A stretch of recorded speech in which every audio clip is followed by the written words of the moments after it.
Bismillah, kita lanjut lagi. Mohon izin Bapak Ibu sekalian, unit kompetensi yang ketiga kita akan bahas kembali mungkin 30 menit ke depan.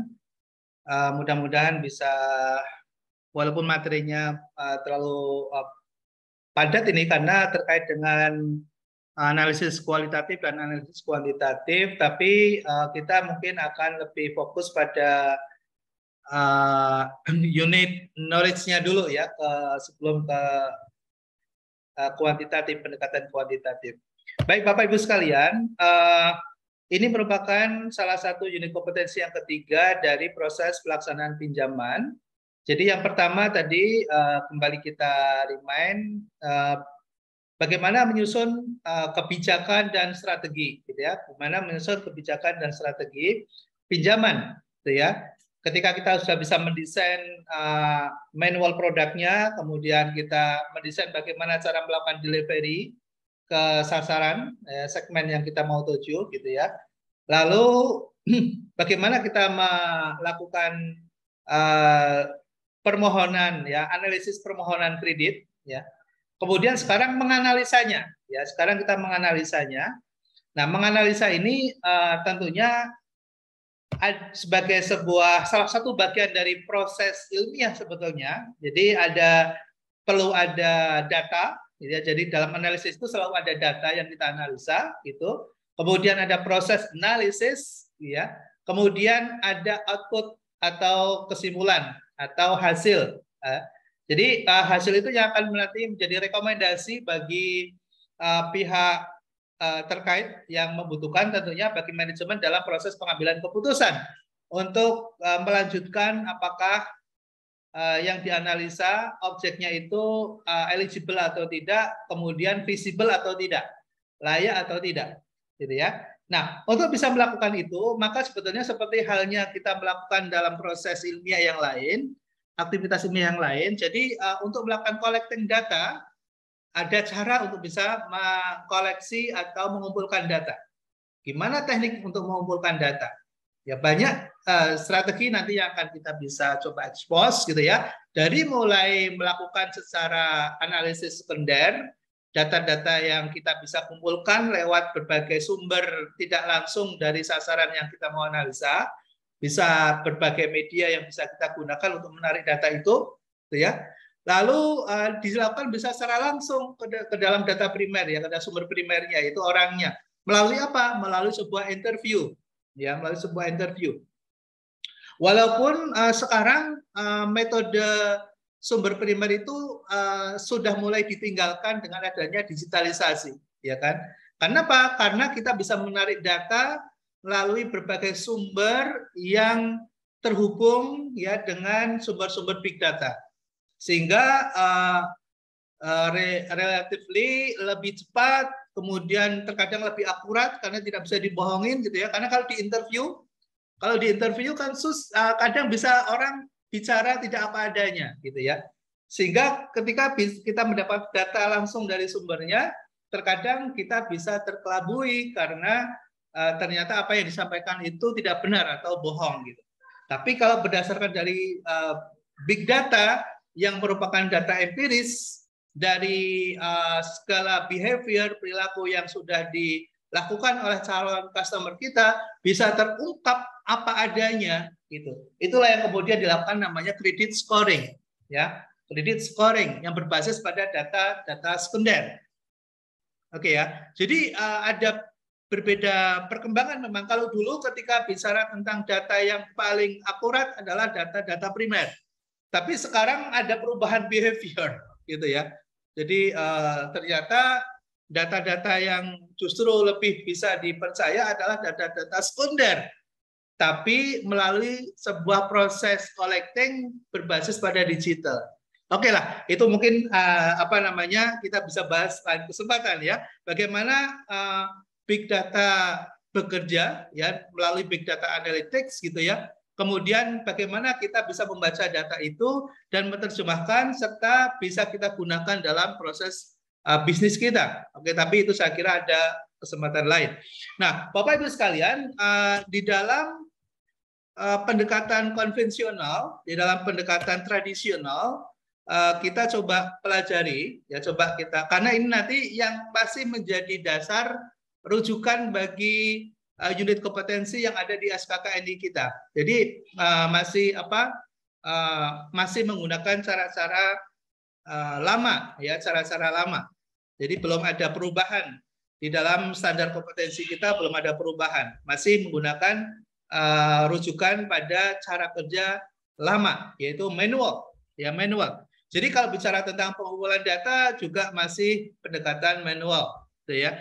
Verifikasi data, administrasi data, kemudian melakukan on the spot, ya visit on the spot, ya kita kunjungi tempat, lokasi, itu masih menggunakan cara-cara manual. Walaupun sekarang hampir 30% bisnis proses di dalam banking sudah berubah, tapi untuk koperasi simpan pinjam dan beberapa lembaga keuangan seperti BPR masih banyak mengandalkan kerja-kerja manual.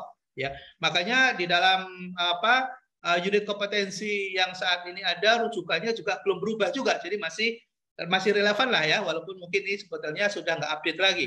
Tapi nggak apa-apa, at least ini pun sangat penting untuk kita ketahui sebagai bagian dari knowledge yang harus kita kuasai, gitu ya, dan menjadi bagian dari proses pekerjaan kita saat ini. Oke, Bapak sekalian, bicara tentang data, kita sudah mulai masuk sebetulnya, jadi mulai gathering data, kemudian verification, administration, kemudian visit on spot, kemudian analysis, dan kemudian lakukan decision making. Ya, kita ambil sebuah keputusan untuk mendapatkan informasi yang akurat, yang benar, yang valid, sehingga risiko bisa kita eliminir.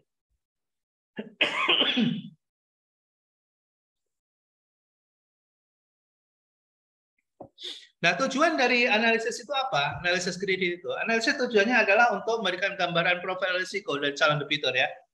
Jadi kita harus bisa mendapatkan informasi yang akurat, yang mendekati dari kondisi yang sebenarnya. Apakah calon customer kita ini, calon debitur kita ini, calon peminjam kita ini memiliki risiko yang tinggi atau risiko yang rendah gitu ya. Nah, terkait dengan risk tolerance dan risk acceptance yang kita bisa terima risiko itu tentunya akan kembali kepada kita masing-masing. Tapi minimal ketika kita sudah tahu profiling risknya, ya risk profilingnya, kita udah bisa mengambil keputusan, oh ini sebetulnya berisiko tapi punya potensi bisnis bagus, kita ambil misalnya. Itu masalah selera, ya selera risiko kita, gitu ya. Nah, tapi bagaimana kemudian kita bisa mendapatkan data dan memiliki profil risiko itu yang paling penting saat ini. Kita bisa menganalisa dengan menggunakan data-data yang ada dan kemudian kita proses analisa dan kemudian bisa memberikan informasi. Nah, yang menjadi concern kita adalah kita tadi yang pertama punya profil risiko dari calon debitur kita. Kemudian yang kedua adalah kita tetap berpegang pada prinsip kehati-hatian, ya prudential principle. Prinsip kehati-hatian sangat diperlukan terutama untuk mengendalikan agar ya risiko kita, NPL kita bisa kita kendalikan. Oke, kemudian asas pemberian kredit yang sehat juga menjadi concern kita. Ya, apa sih prinsip pemberian kredit yang sehat? Ya, saya kira itu basic sekali dan Bapak Ibu sekalian sudah sangat memahami tentang itu. Ya, nah kemudian kita harus bisa memastikan juga bahwa kredit yang kita akan berikan ini bisa berjalan tepat waktu, tepat jumlah, tepat sasaran, dan tepat guna. Ya, jadi tadi ketika kita sudah punya manual produk, segmen kita sudah jelas, sasarannya sudah jelas, tujuannya sudah jelas, gitu ya. Proses delivery-nya juga sudah sesuai, gitu ya, dengan prosedur administrasi dan manual yang sudah kita desain, gitu. Nah, tentunya kita berharap matching antara produk dengan sasaran produknya ya kemudian bisa terdeliver dengan bagus gitu, dan tentunya kita berharap ada manfaat ya dalam produk yang kita berikan ini, layanan yang kita berikan ini. Nah, saudara sekalian, apa kerangka dasar analisis yang mesti dipahami secara manual ya, secara tradisional yang biasa dilakukan dalam proses bisnis ya.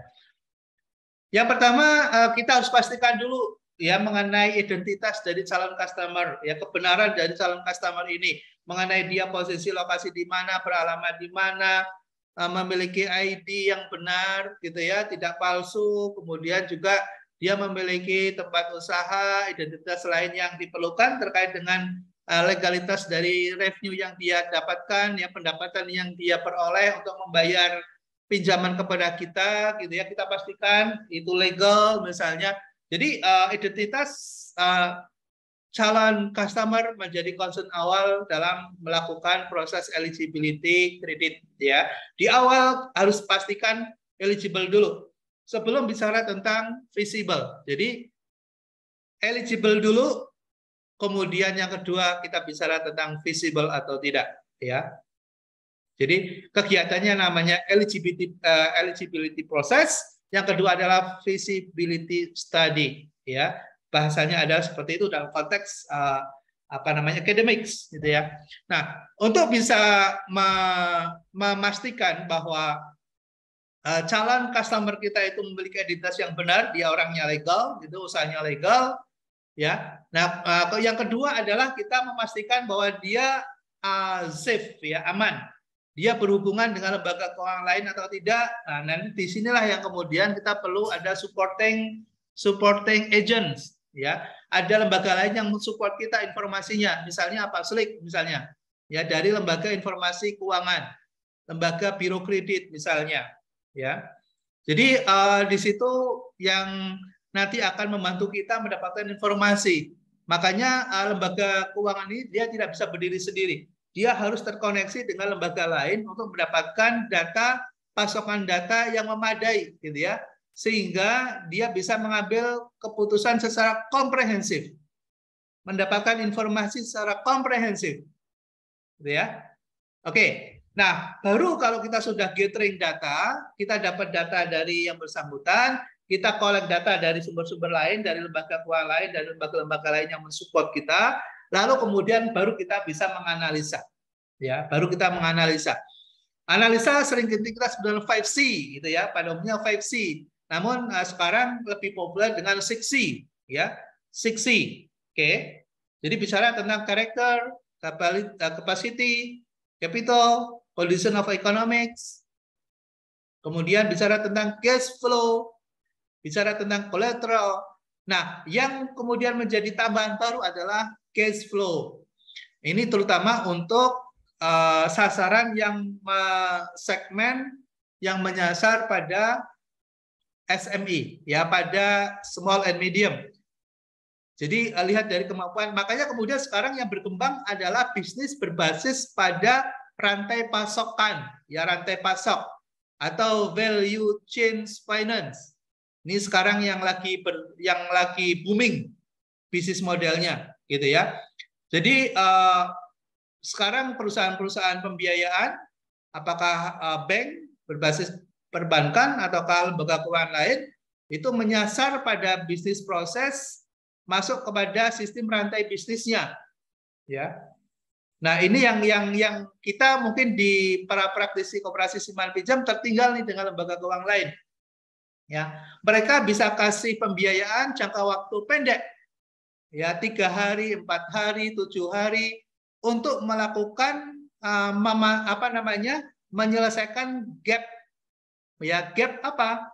Gap yang namanya ya mismatch, ya. Ketika mereka para pengusaha itu ada mismatch cash flow, jadi harusnya saya butuh uang kas sekian, saya butuh uang kas misalnya 5 juta sekarang untuk mendapatkan opportunity pasokan atau bahan baku atau bahan persediaan atau barang dagangan dengan harga yang lebih murah misalnya, tapi karena saya nggak pegang uang 5 juta sehingga opportunity loss, ya, hilang kesempatan. Nah, ini seringkali terjadi bagi para pebisnis, para broker dan sebagainya, atau dalam rantai bisnis tertentu gitu yang seharusnya dia running well dalam bisnis prosesnya, tapi tiba-tiba stuck karena tidak ada tersedia cash flow.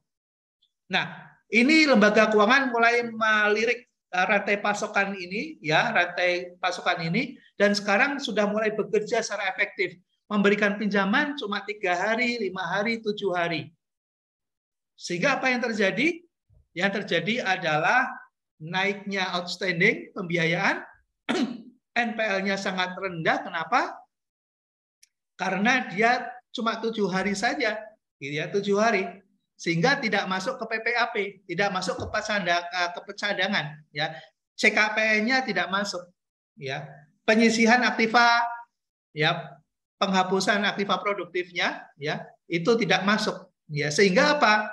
Sehingga menaikkan laba, ya, menaikkan laba. Ini strategi, ya, strategi. Dan mohon maaf, ada contoh yang bagus yang dilakukan oleh BRI. BRI itu punya pari sistem, ya, pari sistem sekarang masuk ke dalam value chain finance dan memberikan kredit untuk jangka waktu harian, ya, untuk mengcover adanya mismatch cash flow. Ini menjadi tantangan bagi para pelaku di industri keuangan, terutama koperasi, gitu ya. Kalau kita tidak memahami dan mendevelop produk, ya, maka kita akan semakin terjepit, ya, karena marketnya sedikit demi sedikit akan tergerus, ya, oleh lembaga keuangan lain, ya, yang lebih efisien dan lebih besar, gitu. Nah, sebetulnya kita punya opportunity yang sama, gitu, ketika kita berani mengembangkan dan memiliki knowledge yang cukup sebetulnya, ya, bisa, gitu, karena case-nya sama, gitu ya. Oke lah, ya, balik lagi ke konteks ini, ke dalam kerangka dasar kita bahwa analisis yang tadinya 5C berubah menjadi 6C. Yang C yang the last C adalah collateral. Cash flow. Ya, cash flow analysis. Ya, cash flow analysis. Nah, terus sekalian, lalu kalau kita sudah bisa melakukan 6C analysis, baru kita bicara tentang struktur pinjaman yang sesuai tadi, yang matching dengan kondisi kebutuhan dari calon customer kita. Kita bisa bayangkan kalau kita hanya punya satu produk pinjaman, maka akan menjadi sangat dipaksakan ketika kebutuhan misalnya cuma 7 hari, kita kasih pinjaman 1 tahun misalnya tenornya. Kan nggak matching. Ya. Pertama, risikonya jadi besar. Jadi dalam pendekatan risiko itu, semakin tenornya semakin panjang, semakin berisiko. Semakin pendek waktunya, semakin kecil risikonya. Makanya salah satu strategi untuk memitigasi risiko dan mengecilkan risiko adalah jangka waktu. Oke? Nah, trade-off-nya apa? Trade-off-nya adalah pada funding strategik, ya. Oke, ini sedikit menyimpang, ya, tapi karena Bapak Ibu sekalian adalah pelaku di industri keuangan, mungkin ada pengamat juga, ada dosen juga, gitu. Nah, kasih advice yang bagus kepada tenan kita, pada klien kita, kepada perusahaan kita, kepada mahasiswa kita, gitu. Ya, selalu ada trade-off, ya, selalu ada trade-off. Ketika mau mengeliminasi risiko dari sisi financing, maka fundingnya akan bertolak belakang, paradoks, gitu ya. Jadi kalau memitigasi risiko pinjaman dengan cara memperpendek siklus, tapi kalau funding perpanjang siklus, gitu loh. Ya, itu strategi risiko namanya. Bapak Ibu sekalian mungkin masih ingat ada yang seperti saya pernah alami, ya. Saya punya dana mengendap, ya, ada dana mengendap jumlah tertentu, gitu. Saya dihubungin, Bapak Gio, ini sayang banget loh, return-nya cuma sekian, gitu. Rate-nya cuma sekian. Ini Bapak kalau mau switching ke jangka waktu 12 bulan dan 24 bulan, kami ada hadiah yang menarik, Bapak. Betul. Apa hadiahnya? Ini loh, ada koper, ada kita bisa kasih, Bapak bisa pilih ada koper bagus, gitu ya. Harganya sekitar 2 jutaan, gitu. Harganya sekitar 2 jutaan, Bapak bisa ambil. Asal Bapak bersedia untuk kami switch, ya. Dana ini menjadi dana berjangka sekian. Gitu. Ya. Itu artinya apa? Artinya perusahaan sedang membuat sebuah strategi untuk melakukan safety terhadap fundingnya untuk jangka panjang. Itu. Tapi sebaliknya, kalau kita kasih pinjaman, jangan berpikir jangka panjang. Ketidakpastian sekarang ke depan semakin besar, Bapak Ibu sekalian. Kita nggak tahu 1 tahun ke depan apakah ada inflasi yang lebih tinggi dari saat ini.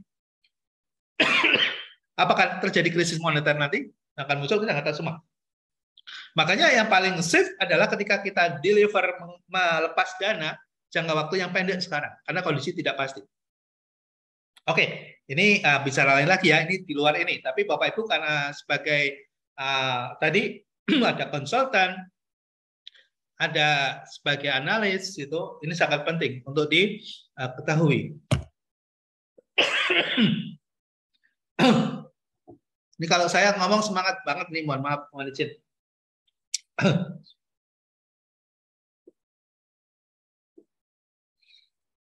Alhamdulillah. Baik Bapak Ibu sekalian, mohon izin saya lanjutkan lagi ya. Nah, ketika ini sudah mulai masuk ke dalam struktur pinjaman, baru kemudian bicara tentang kebutuhan dana. Ya, dana yang dibutuhkan berapa? Jangan dipaksakan. Butuhnya 5 juta, kita tawar-tawarkan, udah ambil 10 juta saja misalnya. Lalu apa gunanya analisa? Gitu ya. Jadi analisa itu untuk mengetahui tadi cash flow ya, kebutuhan yang sebenarnya berapa, gitu ya. Kemudian kemampuan bayarnya itu berapa.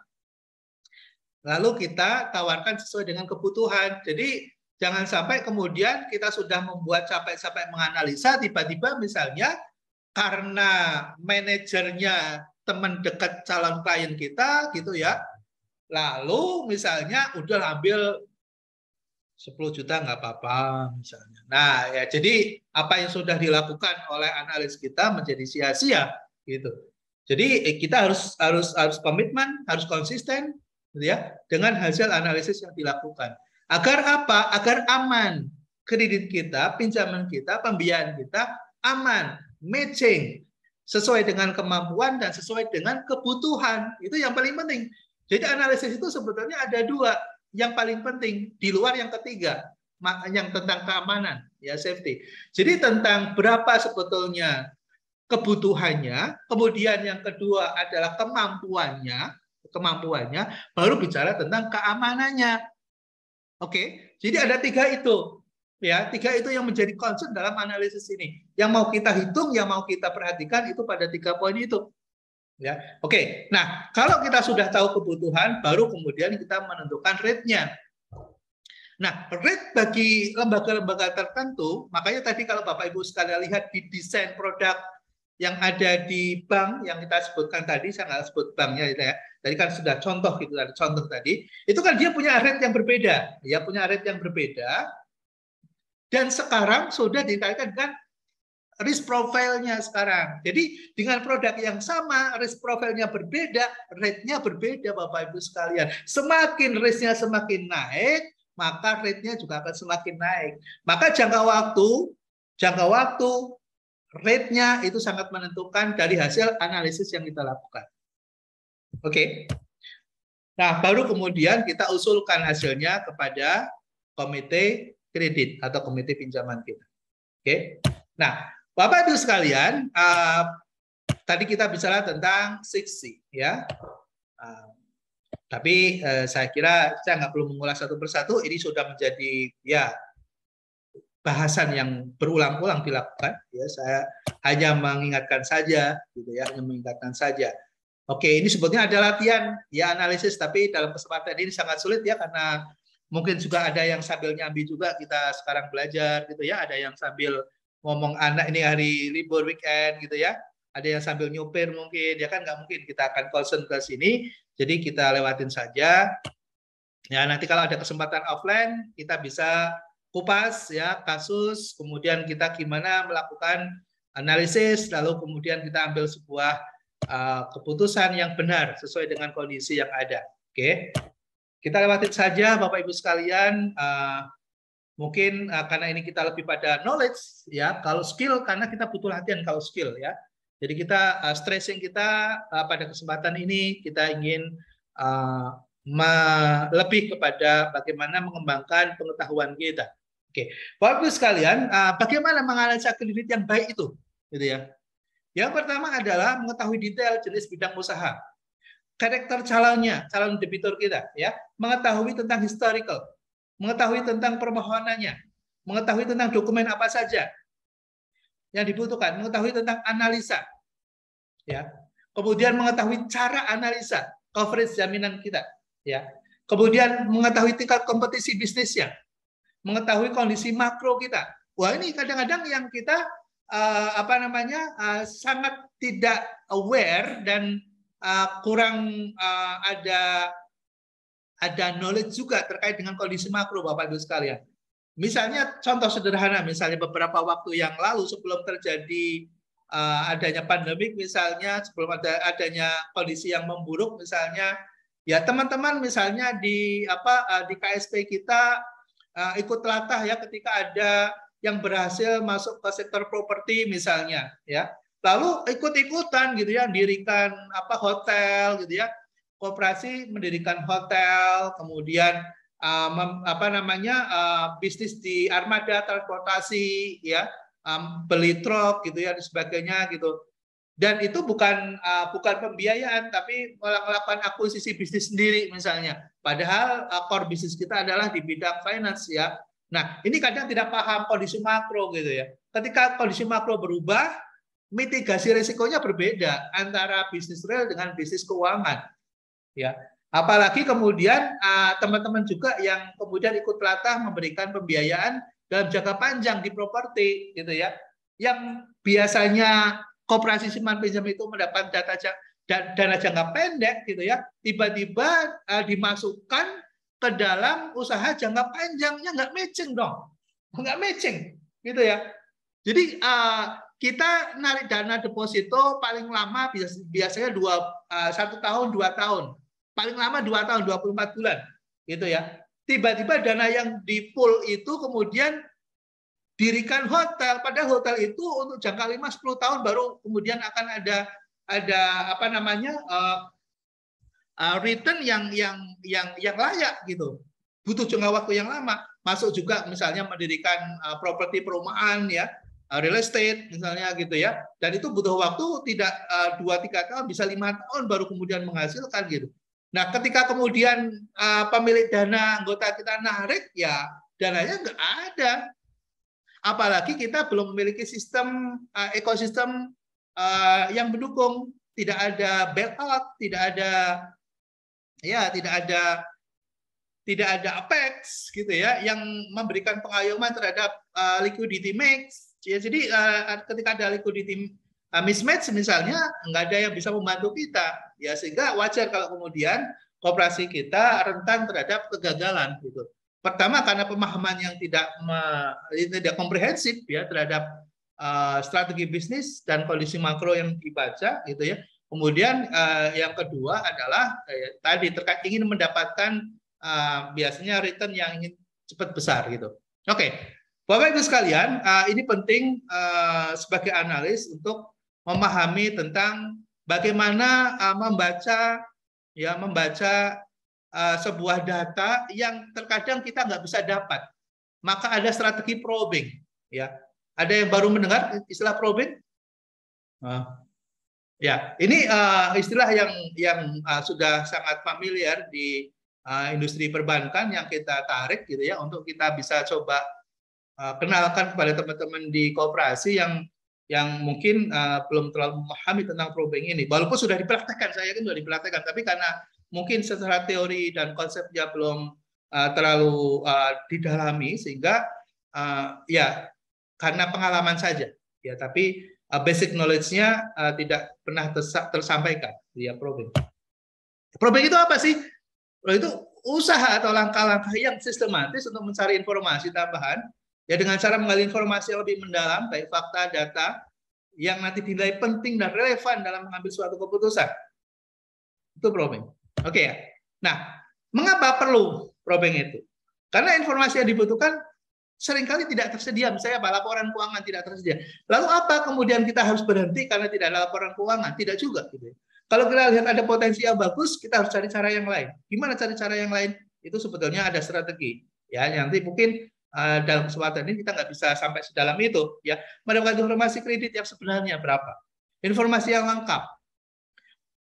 Masing-masing nasabah memiliki karakter yang berbeda, unik. Lalu bagaimana kita bisa mendapatkan informasi yang spesifik tentang calon customer kita?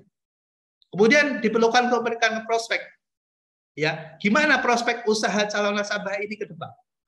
Kalau dia berada di sektor yang produktif misalnya, ya, maka ada proses dari mulai proses awal, informasi awal, kemudian pengolahan informasi awal, penyusunan rencana, perlu ada wawancara, ya, kemudian kunjungan, ya, atau tahapan probing yang dilakukan secara tradisional, ya, karena ada probing yang dilakukan berbasis pada digital. Ya, mungkin dalam kesempatan yang lain kita akan bahas bagaimana proses probing yang dijalankan melalui proses digital itu. Tapi karena kita masih menggunakan SKKNI yang belum berubah, yang lama, maka basisnya adalah masih manual yang kita lakukan. Oke. Nah, di sini kita akan menggali informasi tentang apa? Tentang legal capacity, tentang financial capacity, tentang managerial capacity, tentang second way out kita. Nanti ketika ada problem, ada permasalahan legal, second way out-nya seperti apa? Ya, cara untuk mendapatkan second way out-nya seperti apa? Oke. Ya, kemudian berikutnya adalah menggali informasi hal-hal yang perlu diperhatikan apa saja.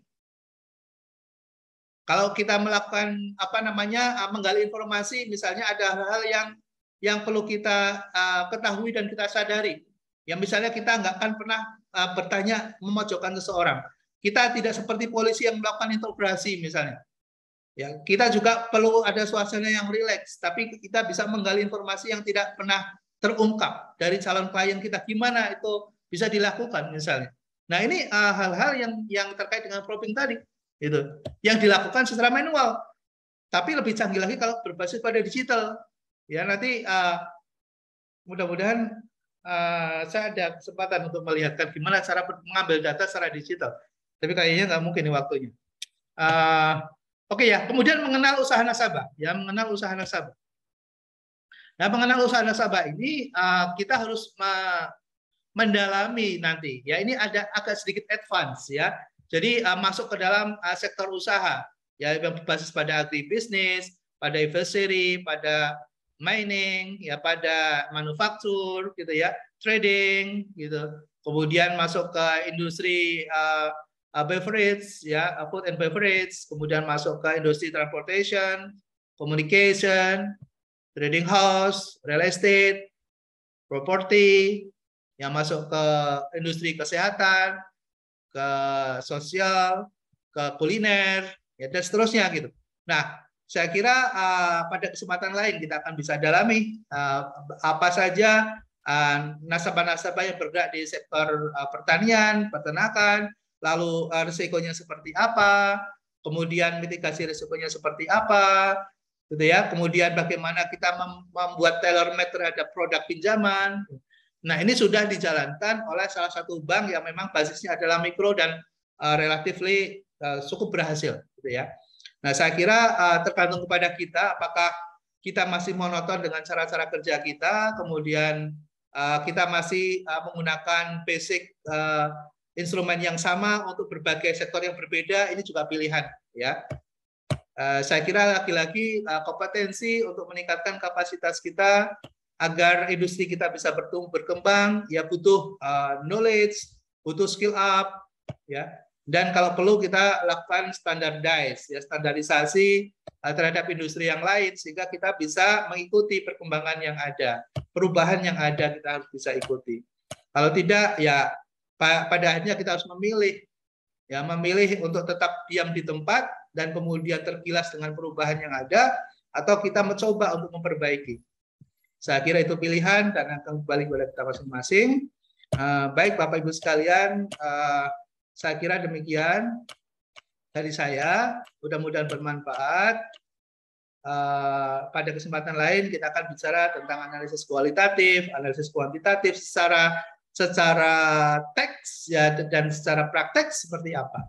Ya, saya kira Kalau efektif adalah secara offline ya, karena butuh ada technical asistensi gitu ya. Kita perlu ada pendampingan, kemudian bagaimana cara mengerjakan kertas-kertas kerja gitu ya. Lalu kita bisa proses terhadap bisnis eligibility dan bisnis feasibility bisa kita lakukan. Lalu juga melakukan penilaian terhadap agunan. Ini juga perlu ada pengetahuan dan pemahaman khusus ya, karena agunan juga berbeda-beda. Tadi ada pertanyaan di dalam salah satu pertanyaan uji kompetensi tulis tadi ya kan, di antara agunan yang ada itu yang perlu kita pertimbangkan di masa yang akan datang, di antara pilihan ini apa gitu ya kan, ada emas gitu ya, ada tanah, ada kendaraan, ada deposito gitu ya. Apa yang perlu kita nilai, yang perlu kita perhatikan untuk kondisi perubahan di masa yang akan datang. Nah, pasti Bapak Ibu tadi sudah memilih juga gitu ya. Kalau kita memiliki basic knowledge yang baik, maka tentunya jawabannya pasti benar gitu ya. Oke, Bapak Ibu sekalian, saya kira demikian. Matur nuwun, terima kasih atas perhatian atensi Bapak Ibu semuanya. Sampai di sini 11.30, 30 menit sudah kita lewati, dan terima kasih atas perhatiannya, mudah-mudahan bermanfaat. Bagi Bapak Ibu yang sudah mendaftar untuk uji kompetensi di Jawa Timur, selamat berjumpa nanti di Jombang. Kita ada pelatihan offline, lalu uji kompetensi di hari Selasa, ya tanggal 6. Baik Bapak Ibu sekalian, terima kasih sekali lagi. Mohon maaf kalau ada salah dan kekurangannya. Mohon boleh dibuka saja videonya. Kita bisa foto bersama, dan jangan lupa juga mengisi daftar hadir. Kelihatannya Mbak Tini dari LSP sudah menyediakan sertifikat ya, mudah-mudahan bagi yang daftar yang bisa hadir secara penuh dan memiliki nilai uji yang dinilai melewati batas bawah mungkin akan mendapatkan sertifikat. Ya, terima kasih sekali lagi Bapak Ibu sekalian. Ini ada Mas Rizky juga. Mas Rizky, kalau teman-teman peserta yang ingin info lebih lanjut boleh menghubungi Mas Rizky, baik terkait dengan pelatihan maupun terkait dengan uji kompetensi. Mas Rizky boleh share nomornya, nomor HP-nya berapa nih Mas Rizky? Saya chat di chatbox Zoom ya Pak ya, untuk informasi terkait pelatihan. Iya. Ya, silakan Bapak Ibu sebelum kita tutup, kalau ada yang ingin ditanyakan bisa ke Mas Rizky atau ke saya. Kebetulan Mas Rizky stay di LSP Microfinance Indonesia. Jadi anytime jam kerja bisa dihubungi di nomor Mas Rizky ini 08125 960 2461.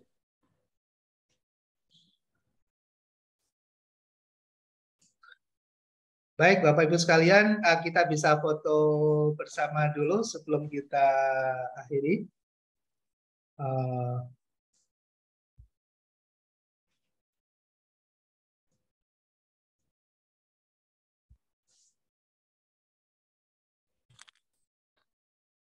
Mas Rizky bisa bantu di foto, Mas?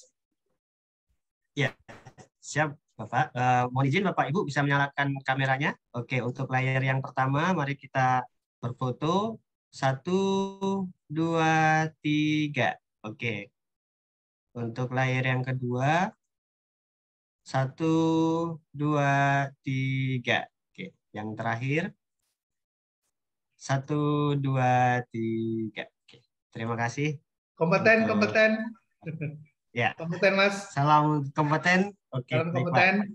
Posenya bisa seperti ini Bapak Ibu. Oke, baik. 1, 2, 3. Oke, satu lagi. 1, 2, 3.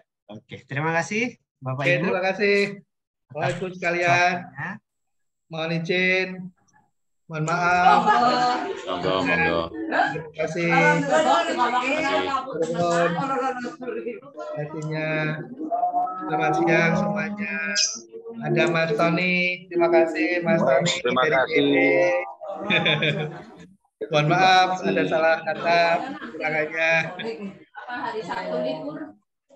Ya selalu ada Mas Wahyu.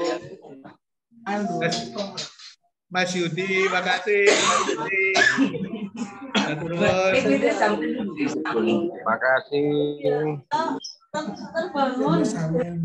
kasih banyak. Izin kita tutup. Terima kasih. Assalamualaikum warahmatullahi wabarakatuh. Waalaikumsalam.